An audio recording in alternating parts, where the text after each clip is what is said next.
Pues buenas tardes a todos y a todas.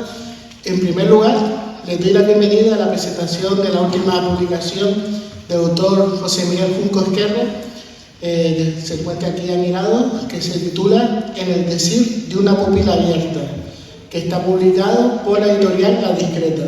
Por la duración de la presentación, expondré un breve acercamiento sobre la trayectoria del autor. Pues aquí se selecciona ni más ni menos que 30 años de una poética que es de obra muy conocida en el panorama literario, no solamente en las islas, sino también fuera de ellas. De hecho, sobre esta experiencia de escritura, y esto que digo de experiencia de escritura no es ni más ni menos que otra definición más sobre lo que se puede decir poesía, pues creo que es conveniente hablar sobre el prólogo que realiza el doctor y profesor Santiago López Navia, que además es el editor de este libro en concreto. Antes Roberto Pellicer pues hablaba sobre los prólogos, que a veces hay que evitar y tal, pero creo que en este sentido, en esta ocasión, por el tipo de obra que tenemos aquí delante, pues se hace necesario, pues, quien lo elabora se hace necesario pues reseñarlo, ¿no? Y en ese sentido, digamos que al principio del prólogo, Santiago López Navia pues rescata una entrevista que se realiza a Junco Esquerra sobre lo que él considera necesario que debe tener el poema. Y bueno, yo lo he resumido en esos 5 factores, que son los siguientes, que es la búsqueda de la palabra correcta, la palabra exacta, ¿no? Dentro del verso, el cuidado de la sintaxis, el ritmo poético, el tono que identifica el lenguaje lírico del habla cotidiana y además de otro género, y por último, lo que yo llamaría el poder de la sugestión, ¿no? Porque la literatura, la poesía en sí, es el poder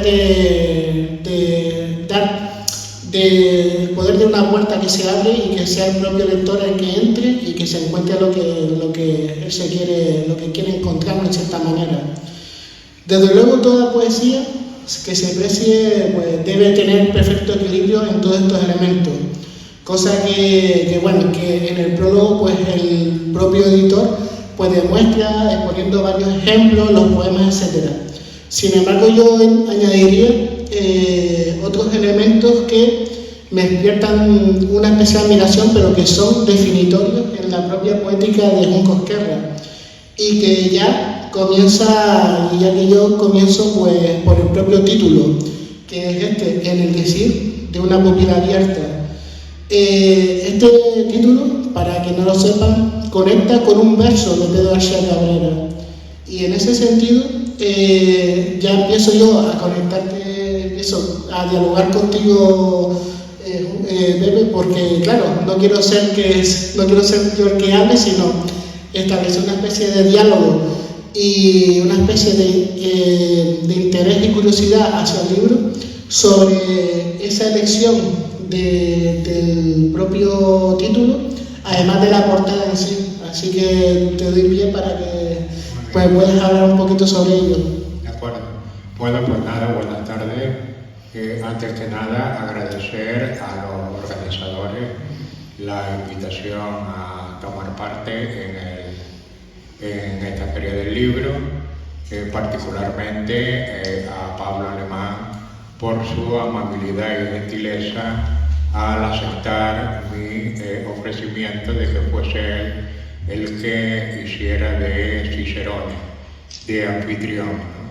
Porque además Pablo, aparte de excelente poeta, como presentador, es un auténtico experto, sin haber estudiado nada específico que yo sepa, tiene un carácter que se lo permite en grado máximo. Voy a hacer un pequeño paréntesis, si no les importa, porque después vamos a hablar del tema de la inteligencia artificial. Y como Pablo decía que yo era muy conocido, tanto aquí como en la península, una de las preguntas que yo le hice a ese programa del GPT 3.5, bien es verdad, después les explico por qué, fue que me hablara de José Miguel Junco. La respuesta no pudo ser más desalentadora. El GPT-3.5 no tiene ni la menor idea de quién es el poeta José Miguel Junco, y menos Esquerra. Y dice que la causa puede ser que mi nombre no haya sido todavía, tengo 73 años, suficientemente divulgado en las redes. Con lo que lo de la fama queda un poco cuestionado, por lo menos por el GPT-3.5. El título, ahora era una broma para romper el hielo, pero es verdad, no es broma. Quiero decir, es una buena vaina de humildad que me permite además empezar a coger una cierta tirria al tema de la inteligencia artificial, amén de la que ya le tenía.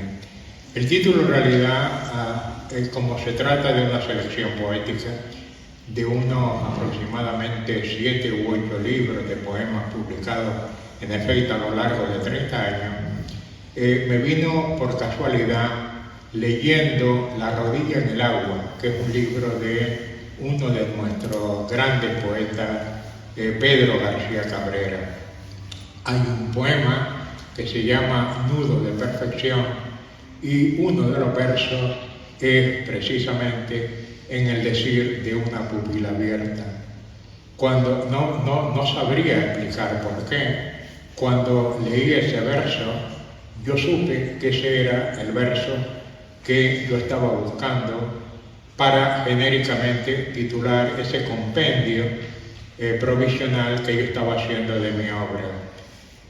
Una de las razones creo que porque en cierta manera hay un concepto que tiene que ver con la sinestesia. Fíjense que no es en el reflejo de la pupila, ni en la mirada de la pupila, sino tiene algo que era, por otra parte, típico de Pedro, que es la oralidad, es lo que dice la pupila abierta. No solo lo que refleja, sino también lo que dice.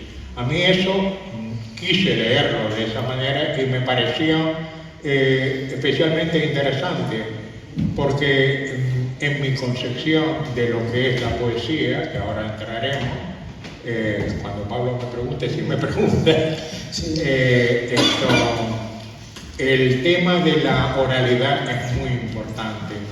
Entonces, la razón del título es esa, igual que hay un libro mío, Cierta forma del viento en los cabellos, es un poema, es un verso de un poema de Roberto Poirot, un poeta argentino, y tuve la misma impresión cuando lo descubrí, que era el título que yo estaba buscando para el libro que estaba haciendo y para el que aún no tenía título. Me parecía que era el título perfecto. Con esto me ha pasado lo mismo. Pues mira, en relación con esto, Pepe, pues uno de los aspectos que a mí me ha llamado mucho la atención, bueno, ya yo lo había detectado porque ya había reseñado El hombre de salitre, había leído La mujer de lava y por último Voces, ¿no? Y me llama mucho la atención la capacidad que tienes de dialogar con tus lecturas, ¿no? Con esa lectura, bueno, tú lees de todo, por supuesto, pero luego haces tuya, como nos sucede a los que a veces escribimos, que haces tuyo esos autores, pero no en el sentido de que después los transformas, sino que creas un tú a tú, una especie de intertextualidad muy concreta, ¿no? En Voces yo creo que ahí digamos el grado 100, ¿no? de ese tipo de intertextualidad, aunque después tienes otro poema que está al inicio de tu trayectoria, que es de César Vallejo, sí. Pero a mí me gustaría rescatar uno de Voces que está en la página 124, no sé si tienen el libro aquí delante, que se refiere pues al poeta de Granada, ¿no? A Federico García Lorca, y que de hecho tiene una cita, pero la cita, digamos que sí, es obviamente ese chispazo, ¿no? Pero después se crea como un diálogo, ¿no? Y ese diálogo creo que te define muchísimo, pues, porque es una manera de entrar pues, muy, muy singular. Yo voy a recitarlo hay que decir que también habrá una especie nos iremos intercambiando esa lectura, y dice así. El título del poema se llama Te buscan bajo tierra inútilmente, y tiene una cita que dice: la luz de la aurora lleva semilleros de nostalgia, y dice así: te buscan bajo tierra inútilmente, tú estás bailando una rumba con una monja gitana, estás danzando la arista anárquica del deseo, en una curva del aire entibiando los olivos. Te buscan bajo tierra inútilmente, tú estás bordando una red de geranios y amapolas, desnudándote los ojos, haciéndote de cristal en el filo de un crepúsculo. Te busca bajo tierra inútilmente, tú estás trepando una torre de esmeraldas y jardines, estás pariendo una estrella, estás negociando sangres. Qué translúcido tus ojos cuando se llenan de sur, qué miedo te tiene el miedo, qué de gorriones te arrumban hacia el alma del corazón. Aquí, en este poema que me parece magnífico, y aún más magnífico el que le dedicas a Emily Dickinson, pues me gustaría que me hablara sobre ese proceso de intelectualidad que realiza y que me parece magnífico. Sí, Pablo lleva razón en lo que él comenta. Yo escribo mucho, los que me siguen por Facebook lo saben, lo sufren también. Pero la verdad es que leo mucho más de lo que escribo. Eso me coloca en cierta posición de ventaja a la hora de poder opinar. Es verdad lo que dice Pablo, él lo ha notado y es cierto. Yo con algunos poetas tengo un vínculo especial, lo que me permite hablar con ellos, relacionarme con ellos, incluirlos como parte esencial, integrantes esenciales de algunos de mis poemas. Lo que no he logrado descubrir es el porqué de que algunos de esos poetas, como por ejemplo a Lorca, cuando hablo de Federico García Lorca lo tuteo, y por qué a otros, como por ejemplo a Vallejo o a Machado, cuando hablo de ellos, los trato de usted. Igual me pasa con Neruda. ¿Cuál es la razón? Seguramente hay alguna explicación psicológica que yo no sabría darle, o podría intentar darle, pero alargaría excesivamente el acto y no tengo suficientes fundamentos para justificarlo. Es cierto eso que les comento, en algunos casos aludo a esos poetas directamente, ¿no? Tú estás danzando una rumba con una monja gitana, en otro digo, usted me comprende, pero usted sabe, pero usted, y ese respeto, yo pensaba, en el caso de Machado, sí, tiene que ver con la edad, y tiene que ver con un pasaje que a mí me impresiona mucho, que es la figura de Machado recorriendo la frontera entre España y Francia, justo cuando se marcha hacia el exilio. Él no quería irse con su madre y su hermano, ¿no? Esa imagen es tan conmovedora, está tan envejecido en eso, que ahí sale usted, porque sí. Me pasa con Machado, me pasa con Neruda, me pasa con Vallejo, y sin embargo con Lorca, con Miguel Hernández, con la propia Emily Dickinson, con la que, claro, yo creo que Emily Dickinson, que como saben murió relativamente joven y se encerró mucho más joven todavía, pues la relación casi es fraternal. O sea, yo la siento como una relación fraternal. Yo he tenido la ocasión, es una posibilidad, tampoco, dicho sea de paso, otro inciso, la inteligencia artificial es capaz de traducir a Emily Dickinson, no puede hacerlo, todavía no puede hacerlo. Porque yo puedo leerla en inglés directamente, eso me permite captar lo que ella llamaba la campanita, esa rima interna que ella solía formar en su poema, y que al traducirlo, lógicamente, esa rima al traducirlo al castellano, quiero decir, se rompe, ¿no? Porque es prácticamente imposible mantenerlo.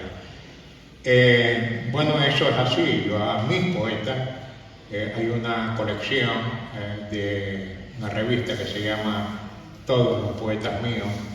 Pues a mis poetas los suelo tener conmigo, de mi lado, y los suelo integrar naturalmente en mis poemas. Hablo con ellos, a veces sueño con ellos y siempre los leo. Cuando me despisto, cuando estoy perdido, cuando estoy desorientado, cuando no sé por dónde ir, siempre voy primero a Vallejo, siempre. Eso lo hago siempre. Y después ya emprendo un camino en una línea más o menos sistemática, más o menos repetida.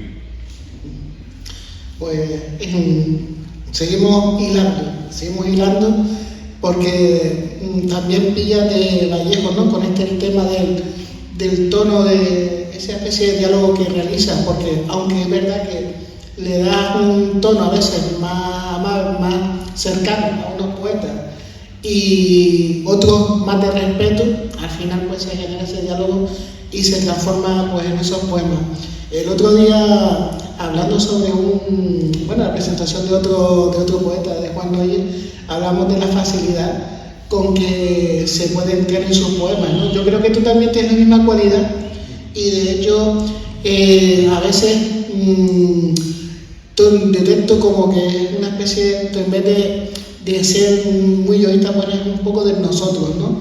Y intentas hacer una conexión con el lector que quizás poetas en el que yo me incluyo u otros, yo creo que en esa mayoría, pues deberíamos aprender, ¿no? Yo creo que es una cualidad que también te define y ahí, por ejemplo, pues también rescato esos dos poetas, ¿no? Dos poemas, uno que viene del libro que citaste antes, cierta forma, del viento de los cabellos, que se llama Pacto, ¿vale? Y otro que viene del poemario base, que se llama Miedo, ¿no? Si me permiten, yo voy a leer el de la página 175, se llama Pacto, y si quieres, Sí, lo voy a decir yo, porque si alguien quiere algún libro, Tere, hemos traído algunos libros. Si alguien quiere alguno, pues ella los tiene, tenemos 5 o 6 libros, más tampoco hemos querido traer, pero lo digo por si alguien está interesado y después al final por timidez o por lo que sea, pues no lo decimos.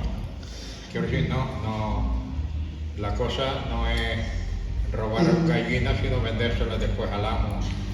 Claro. Bueno. Pues me gusta este poema en especial porque tiene un poco de ese dejar entrar y sobre todo esa complicidad con el lector. Pacto. Como quiera que el tiempo inexorable avanza, yo te propongo un pacto. Al que primero la erosión consuma, que trate de llegar hasta una nube y mire de ir haciendo una casita. El que se quede aquí, que tras el luto no alargue el desconsuelo de la ausencia, que brinde por los años compartidos, recuerde del pájaro en la mano, disfrute lo que pueda y no se doble. Es un poema bastante... Y si quieres leer el otro, el de Miedo, te lo dejo página 159 para que tenga el libro. Sí, este es un poema muy cortito. Comento algo primero, comento algo muy breve. Tiene razón Pablo también en esto. Busco una aproximación dialógica al lector. Yo soy de los que creen que el ciclo creativo se termina cuando alguien, quien sea, que no sea precisamente el autor, interpreta el poema.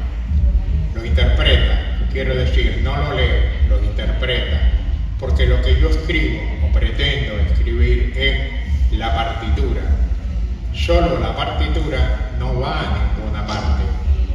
No es lo mismo, esta idea no es una idea original mía, es una idea de Joan Margarit.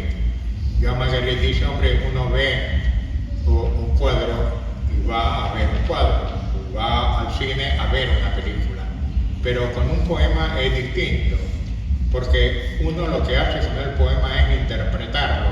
Si la partitura es buena y la interpretación es acertada, el ciclo culmina exitosamente. Si una de las dos cosas falla, el ciclo no se produce, o si se produce, se frustra. Yo creo que esa idea, que es muy mágica por otra parte, no es una idea lógicamente científica, estamos hablando de poesía, es una idea acertada. En miedo, yo quiero creer que subyacen muchas cuestiones que aparentemente no se dicen, pero que según quien toque la partitura, se oiría o no se oiría. ¿Qué será de nosotros si el mundo se termina? Preguntaste una noche inquieta y temblorosa. Yo te cogí la mano y te miré a los ojos. Si el mundo se termina, nos vamos para casa.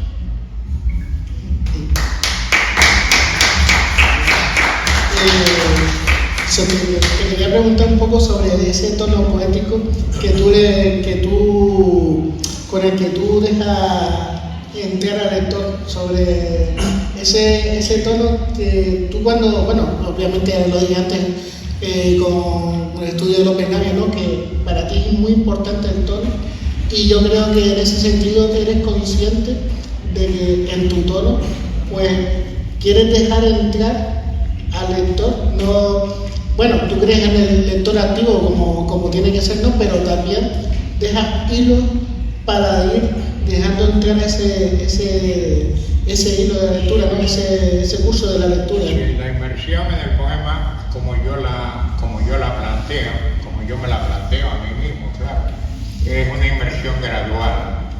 El otro día lo hablábamos en la presentación del libro.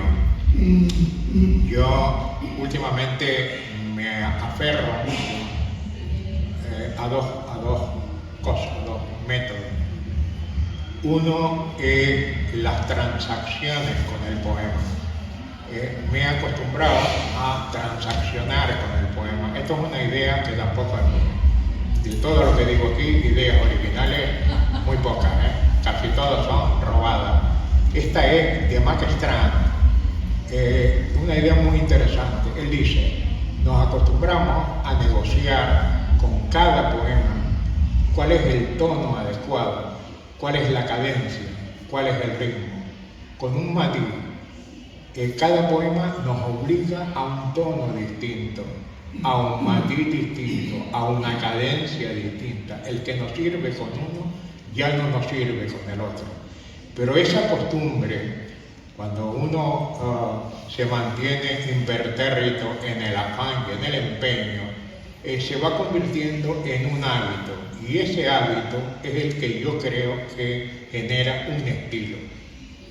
Yo en ese aspecto, el segundo punto, me he vuelto borgiano con el tiempo, borgiano salvando todas las distancias que son a lo mejor insalvables.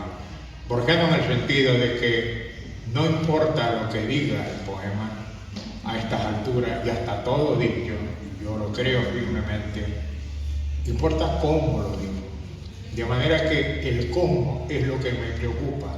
Y entonces mi obsesión ahora cuando escribo es que haya una armonización entre el modo en que elijo y se unen las palabras escogidas, la sintaxis que empleo, el tono, que me parece fundamental. Un tono inadecuado hunde a un poema, el ritmo, que no tiene por qué ser métrico, puede ser un ritmo que marque la propia respiración. Yo, como tengo problemas de EPOC, a veces notan que me asfixio, a veces mi ritmo es un ritmo condicionado por la propia respiración, y la cadencia. Todo eso tiene que de alguna manera quedar armonizado. Cuando eso se consigue, uno vive el momento probablemente más feliz del proceso creativo, cuando uno entiende que ha conseguido eso. Ese es el otro aspecto que a mí me parecía relevante y que quería destacarle. Y el último aspecto, antes de, si Pablo, para romper un poco el ritmo, antes de proceder a leer un poema que me gustaría leer, el otro aspecto tiene que ver, sí, con una obsesión que ya no sé si tiene que ver con la edad o con la poesía. Y es que últimamente me dedico mucho a reescribir, la reescritura del poema. Reivindico reescribir el poema.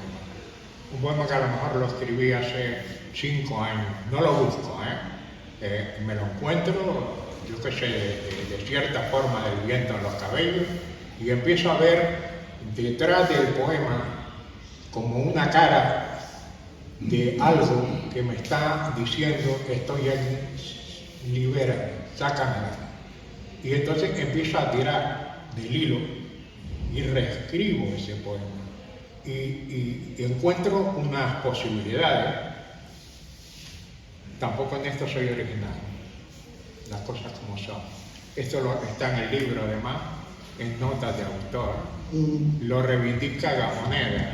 Gamoneda sufre el mismo problema que yo, vamos a decirlo así, y reivindica su derecho a reescribir el poema tantas veces como su estado mental, emocional y su evolución le lleven a hacerlo, porque siempre queda la libertad del lector. Yo no quito ninguno, todos los demás están ahí. Yo no es que cuando lo reescribo no quiere decir que el otro lo quite, ¿no? Para quitar poemas ya estaba Borges, que cada nueva edición desaparecía en la mitad. Cada uno después se queda con el que quiere, pero yo me recreo en el poema, y en esa recreación encuentro vetas que no fui capaz de ver, de encontrar en el momento en que lo escribí. Esos son 3 aspectos que a mí en mi poesía me parece interesante destacar. Hay una parte en el libro de Pablo que es al comienzo. En este libro hay una parte de poemas inéditos, al principio, una parte no despreciable de poemas que no han sido publicados. Bien porque no tenían una cantidad de ellos suficiente como para conformar un libro, o bien porque fueron concebidos como tales. Yo he observado, yo mismo he sufrido también ese síndrome. A veces uno parece que escribe para publicar un libro, y yo no es mi caso. Yo escribo para escribir un poema y tener un poema. Cuando lo consigo, ya está. Ya no tengo que estar escribiendo otro poema de temática parecida hasta conseguir las 500 versos. Eso huyo de esa manera, de ese método. Es respetable, claro, pero yo no quiero. Entonces hay los primeros poemas que he puesto en el libro. Ahora parece que estoy vendiéndolo. Es que te estás adelantando cosas que estoy diciendo. No, aquí como verán, pone 2023, 1993. Es decir, el modo en que he organizado, esto ha sido una decisión mía, consultada con el editor, es desde lo más reciente a lo más antiguo, hasta el 93, son los últimos poemas que están aquí. ¿Por qué? Porque esto lo hace también Ida Vitale, esto lo hace también Jordi Doce, digo porque estoy buscando ser original.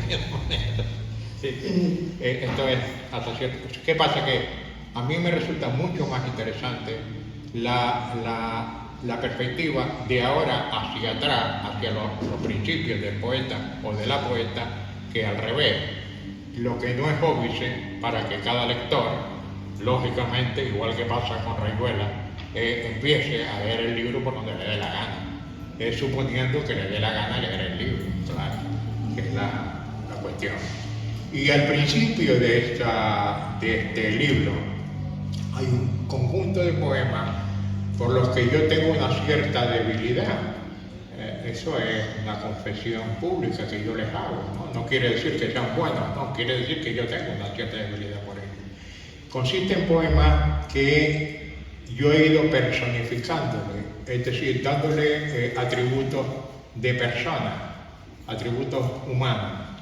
Y si a Pablo no le importa, yo voy a leer uno a modo de ejemplo, que es uno que se titula Poema Abierto. Aquí no se requiere ni crédito ni avales. Aquí puede alojarse el que techo no tenga, ni trabajo, ni modo de ganarse la vida. No hacen falta papeles, ni se cobra por nada. Si alguien llega de noche exhausto y aterido, podrá reconfortarse junto a la chimenea. Este poema está escrito para gente pacífica y también para perros, vagabundos y pájaros que van por los arcenes sin que nadie los mire. Aquí en este poema solo hay dos condiciones. No se admiten xenófobos ni fauna de ese estilo y tienen preferencia los bienaventurados. Aquí en este poema se pide la palabra, se vive sin usura, se muere cuando toca. Justamente el poema de Gabriel a hablar de otro tema, y creo que vamos bien de tiempo. Cuando leí, bueno, una de las suertes que tiene mi instituto es que hay un ejemplar de Hacer las paces de un Cosquerra, que es el primer poemario que se encuentra justamente en la selección. Y a mí me encantó ese poemario, justamente por lo que estaba diciendo anteriormente, no ese dejar entrar, sino porque también, digamos que en Cosquerra hay una especie de atención hacia el devenir de los acontecimientos sociales.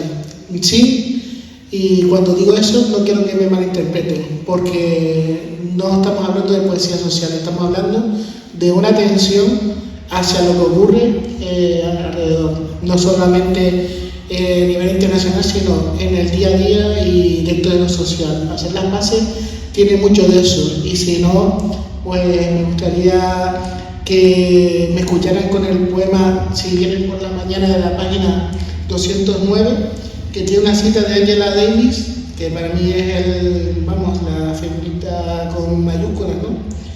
Y dice lo siguiente: If they come in the morning, es decir, si vienen por la mañana.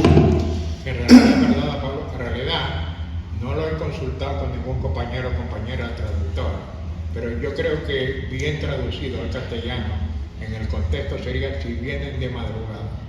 Ese debería ser seguramente el matiz en castellano, sí. ¿no?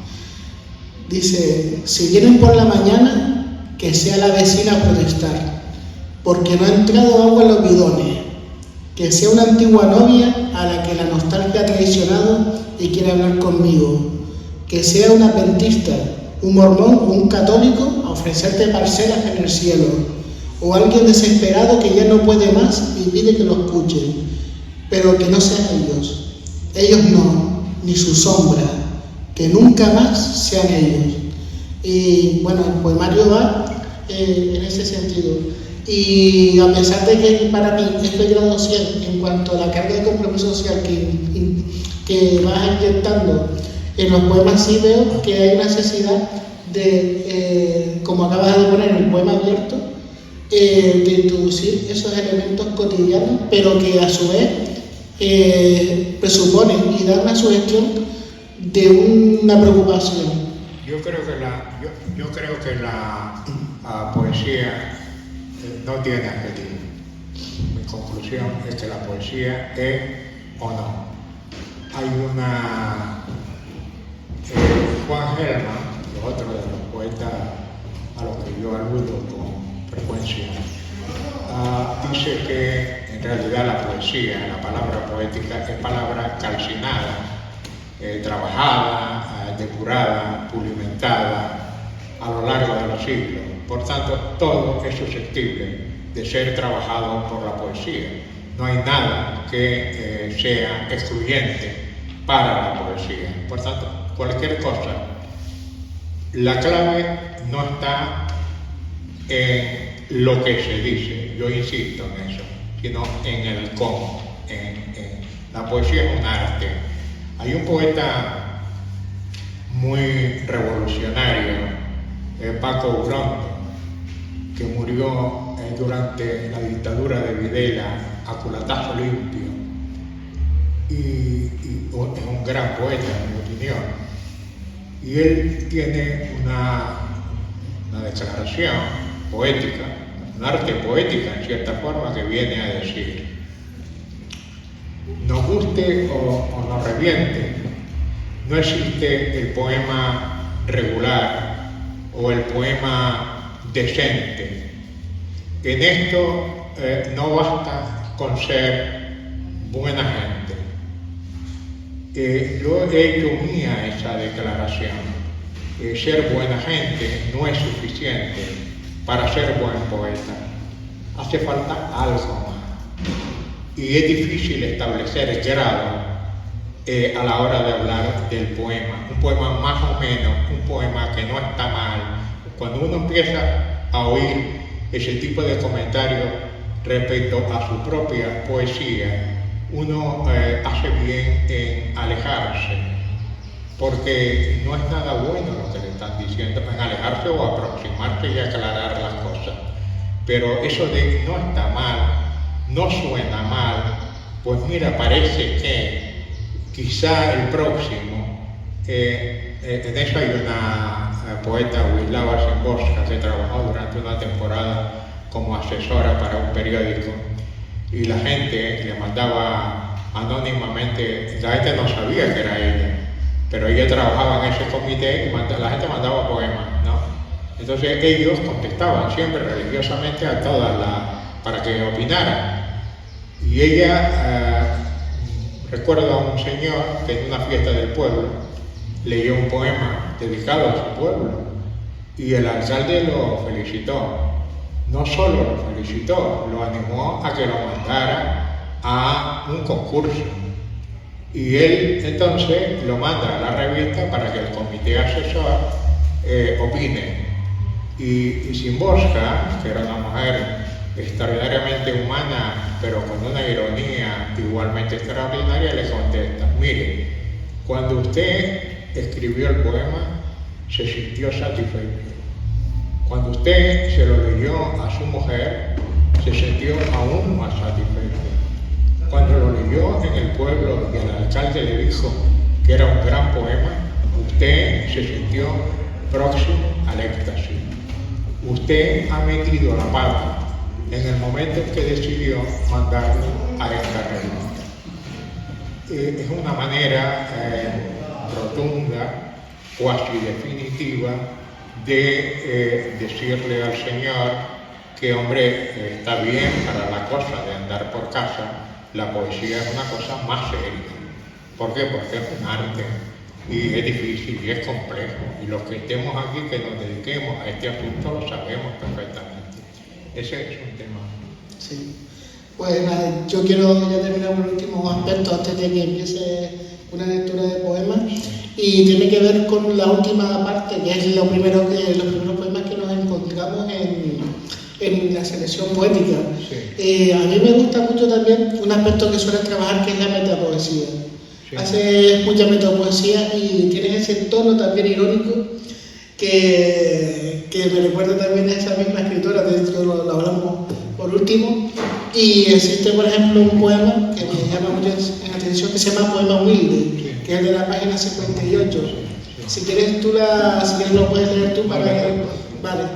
Y tiene que ver un poco sobre esos poemas que uno a veces los dejas ahí porque no determinas coger el hilo, empezaste muy bien, pero después lo abandonas, o a lo mejor lo tiras en la basura, pero después al tiempo lo coges y dices, vamos a darle otra oportunidad, y luego lo retomas, ¿no? Son esos poemas que son verdaderamente un reto, o sinceramente se quedan ahí en ese limbo, ¿no? Y dice el poema lo siguiente: este poema, forjado a fuego lento, no tiene intención de agrandar tu figura, ni tampoco elogiar el coraje que exhibes cuando te llueven piedras y vas y no te doblas. No se trata, por tanto, de un poema épico en el que el rapsoda recita desde un montículo el valor que te cabe cuando las cosas se vuelven al revés. Su función es simple, es más simple. Pretende acompañarte en las encrucijadas, cuando se pone el caos. Ser solo el perro cómplice que ladrará incansablemente en la tormenta, y sellará a tu lado y lamerá tu sombra. Este poema persigue hacerte compañía, compartir tu destino si el peso de los párpados te impide abrir los ojos. Y luego hay otro poema, también te iba a preguntar un poco sobre ese, porque claro, lo que me llamó mucho la atención del poema es ese forjado a fuego lento, ¿no? Sí. Porque estamos viviendo, si me permite darle un poquito de explicación, pues vivimos en tiempos muy inmediatos, ¿no? Me sale el poema en media hora y tal. Y me llama, cuando yo veo esto del fuego lento y tal, pues ya saluda lo que tú dices, que es el oficio del poeta, y efectivamente ahí se ve, como tú explicaste antes, que uno viene a construir el poema y uno viene un poco también a hacer proyectos, ¿no? Sí, tú llevas razón cuando dices que son muchos, bastantes, los poemas dedicados a la propia, para poemas, vamos a decir, ¿no? En realidad, yo no tengo ninguna definición sobre la típica pregunta, ¿no? ¿Qué es la poesía? Por eso escribo tantos poemas sobre la poesía. Una vez le escuché decir a uno de nuestros poetas excelsos, que es Eugenio Padorno, una explicación al respecto que me pareció convincente.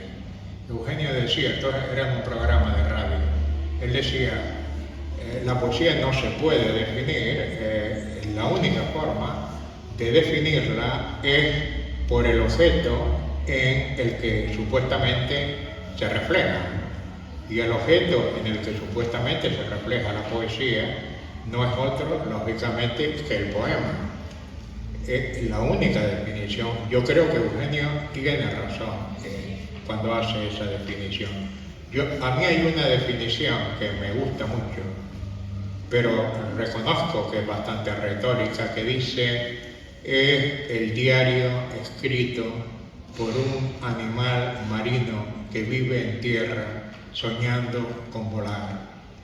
Es una preciosa definición de Carl Sandburg, un escritor norteamericano coetáneo de Walt Whitman, que logra una definición, en mi opinión, casi perfecta, pero no deja de resultar, en cierta manera, retórica. El poema es el testigo y el poema es la clave. Comentaba Eugenio del poema.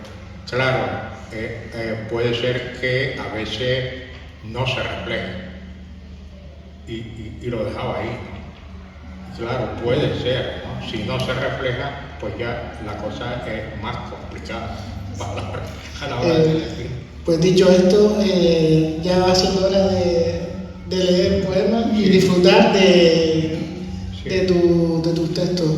De hecho, porque estaba mirando la hora, ¿no? Y como no quiero cansar tampoco demasiado. Llevamos un rato, ¿no?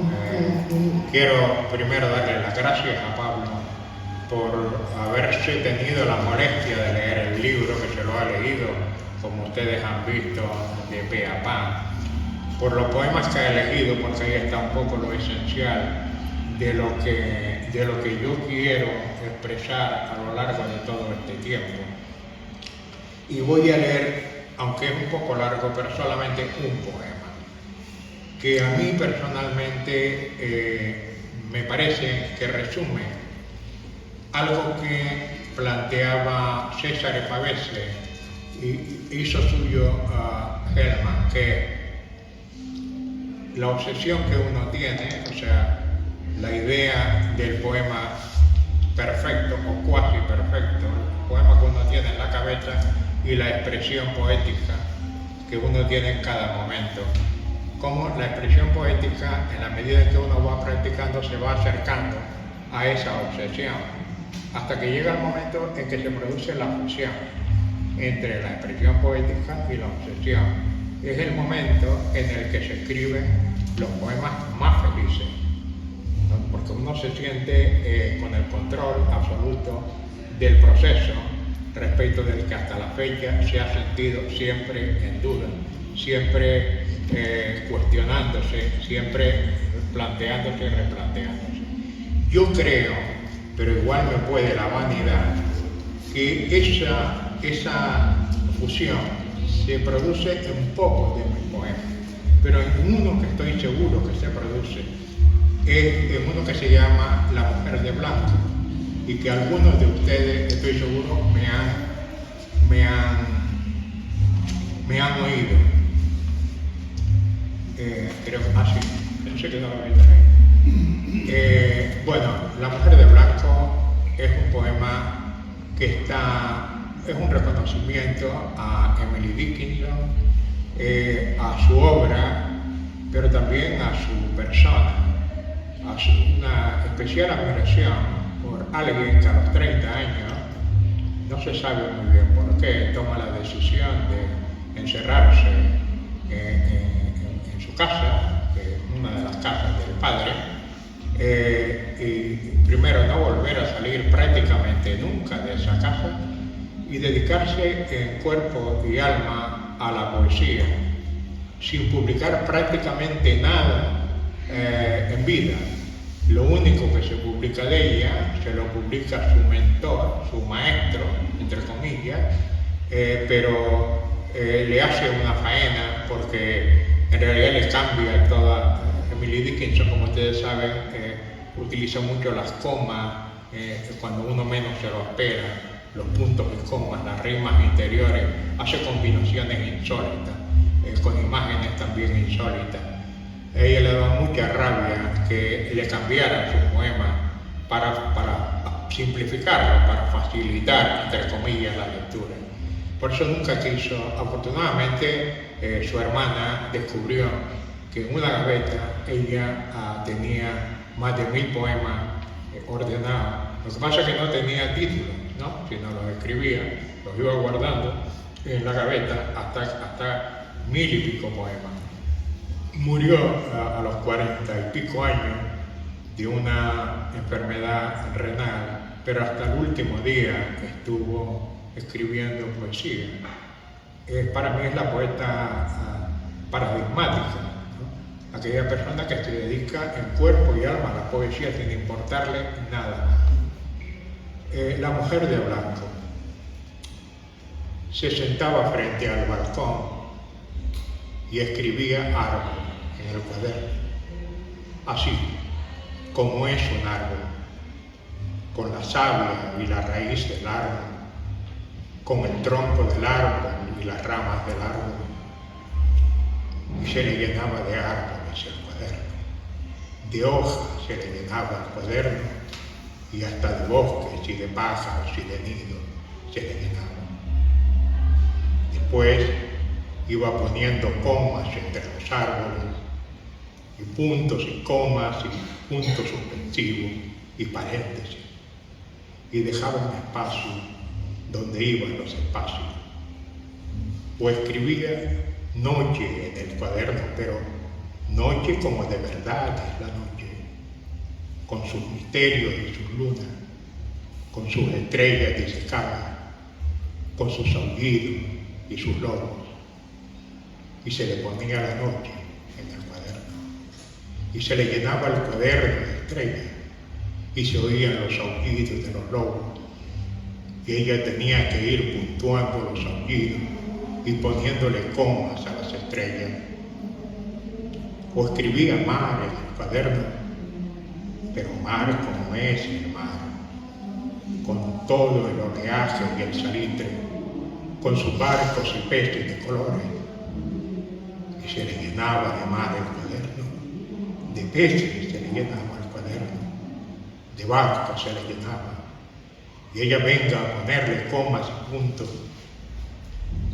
o escribía sobre la vida, así como es la vida, con sus venturas y sus desventuras, sus luces y sus sombras, sus diástoles y sístoles, y toda la vida se lo volcaba en el cuaderno, mientras ella iba poniendo comas y puntos suspensivos, paréntesis, y dejando espacio para coger aire.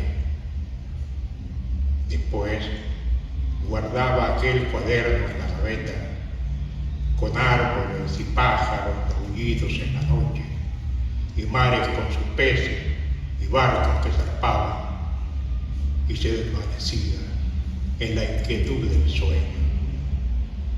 Así como es un sueño, con sus comas y puntos suspensivos, sus interrogaciones, sus paréntesis, sus muchos despertares, sus tiempos, sus espacios.